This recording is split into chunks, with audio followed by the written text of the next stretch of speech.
ভারতের সরকারের কাছে স্পষ্ট বার্তা জানাতে চাই, অবিলম্বে ফারাক্কার যে চুক্তি, সেই চুক্তি এটাকে সম্পাদন করতে হবে। ফারাক্কা দিবস এখন আমাদের কাছে একটা প্রতীক অফ রেজিস্ট্যান্স, প্রতিরোধের একটা প্রতীক। মৌলানা আব্দুল হামিদ খান ভাসানী, যিনি সারা জীবন জনগণের জন্য সংগ্রাম করেছেন, কথা বলেছেন, কখনো ক্ষমতার কাছে চলে যাননি, ক্ষমতার পিঠিতে টাকা নেই কখনো, যে সারা জীবন এই দেশের মানুষের কল্যাণের জন্য কাজ করেছেন। সেই মৌলানা আব্দুল হামিদ খান ভাসানীকে আমি প্রথমেই আন্তরিক শ্রদ্ধা এবং তাকে আমাদের সকলের ভালোবাসা জানতে চাই। মৌলানা আব্দুল হামিদ খান ভাসানী সেই দিন যে প্রতিরোধ রচনা করেছিলেন, এই দেশের দেশপ্রেমী মানুষদেরকে নিয়ে, দলগুলোকে নিয়ে, তাদের ব্যক্তিত্ব নিয়ে, যাদের অনেকে আজকে এখানে উপস্থিত আছেন, তার মূল উদ্দেশ্য ছিল বাংলাদেশের মানুষকে রক্ষা করা। একটা অন্যায়, যে অন্যায়টি প্রতিবেশী দেশ করছে সে মানুষের উপরে, তার বিরুদ্ধে রুখে দাঁড়ানো। এবং এই অন্যায়টি শুধু একটা ছোটখাটো অপরাধ নয়, অন্যায় নয়, এই অন্যায়টি হচ্ছে বিশাল একটা জনগোষ্ঠীর নিশ্চিহ্ন করে দেওয়া বিরুদ্ধে আন্দোলন। অর্থাৎ আমরা জানি এই গঙ্গা নদী বা পদ্মা নদী, যেটা আমাদের প্রায় 1/3 মানুষের উপর বেশি মানুষকে তার জীবন জীবিকা নিয়ন্ত্রণ করে, জীববৈচিত্র্যকে নিয়ন্ত্রণ করে, সেই বাঁধ অর্থাৎ ফারাক্কা বাঁধ নির্মিত হলে যে এই দেশের মানুষের জীবন জীবিকা বিনষ্ট হবে, জীববৈচিত্র্য বিনষ্ট হবে এবং এর পরিবেশ, সেই পরিবেশ নষ্ট হয়ে যাবে, তখনই তিনি সেই কথা তুলে ধরতেন। পেছনে ছিলেন আমাদের দলের প্রতিষ্ঠাতা, আমাদের স্বাধীনতার ঘোষক শহীদ প্রেসিডেন্ট জিয়া রহমান।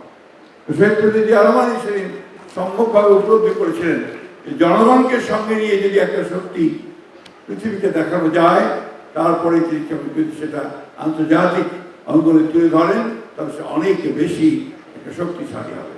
সেই কাজটা তিনি করেছিলেন, যার ফলেই তিনি যে চুক্তি করেছিলেন, সেই চুক্তিটা নিঃসন্দেহে অনেকাংশে বাংলাদেশের মানুষের পক্ষে গিয়েছিল।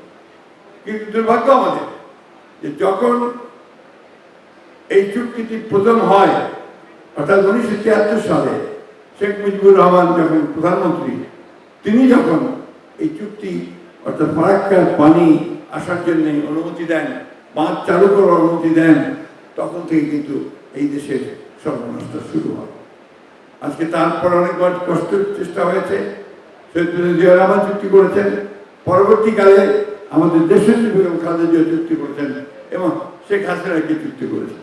কিন্তু প্রধান বিষয় যেটা আমাদের আনন্দ বিশ্বাস সাহেব বলেছেন, এখানে চুক্তি কয়েক বছরের জন্য হলে চলবে না, এই চুক্তিটা হতে হবে ইনফিনিটি পিরিয়ড, পরবর্তী যে কোনো চুক্তি আর আগ পর্যন্ত এটাকে আপনার থাকতে হবে, এর যে কার্যকারিতা তা থাকতে হবে।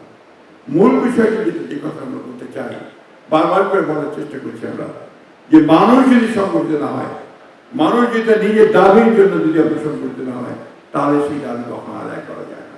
আজকে মৌলানা ভাসানী সেই ফারাক্কা মিছিলের মধ্য দিয়ে সেদিন মানুষগুলোকে সংগঠিত করেছিলেন, যার ফলে শহীদ জিয়ার পক্ষে সম্ভব হয়েছিল একটি চুক্তি বাস্তবায়ন করা। আজকে আবার সেই চুক্তি শেষ হচ্ছে 2026 ডিসেম্বরের মধ্যে এই চুক্তি শেষ হয়ে যাবে।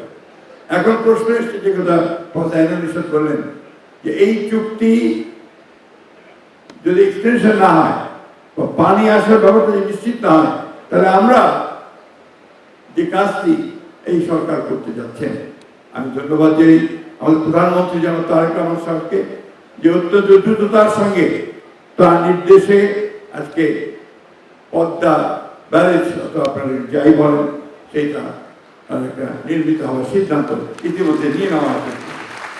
এবং এই সিদ্ধান্তটা একটা আরেকটা ঐতিহাসিক সিদ্ধান্ত, যে সমস্ত ভ্রুকুটিকে উপেক্ষা করে, অর্থাৎ অন্যান্য যে সমস্ত শক্তিগুলো আছে বা দেশগুলো আছে, তাদের ভ্রুকুটিকে উপেক্ষা করে কিন্তু এই সিদ্ধান্ত তিনি নিয়েছেন। অর্থাৎ তার দেশপ্রেম এমন এক পর্যায়ে আছে যে সেই সবগুলোকে তিনি কখনো আমলে নিচ্ছেন না, দেশের জন্য কাজ করছেন।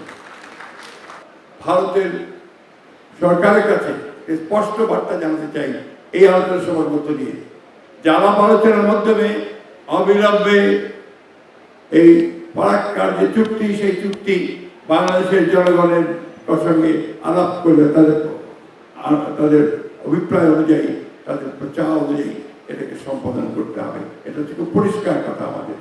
অন্যথায় যে কথাটা অনেকেই বলেছেন যে ভারতের সঙ্গে যে সুসম্পর্ক স্থাপিত হওয়া সুযোগ এসেছে, সেটা নির্ভর করবে ভারতের এই গঙ্গা চুক্তি বা আপনার ফারাক্কা চুক্তি সম্পাদনের উপর দিয়ে। একথা বিশ্বাস করি। সেই আহ্বান আমরা তাদের কাছে জানাতে চাই যে বাংলাদেশের স্বার্থ বিনষ্ট করে আমরা কখনোই কোনো চুক্তি কাউকে করতে দেব না। এ ব্যাপারে আপনারা নিশ্চিত থাকতে পারেন। খবরের কাগজ, নিখাত, নির্ভীক, নিরপেক্ষ।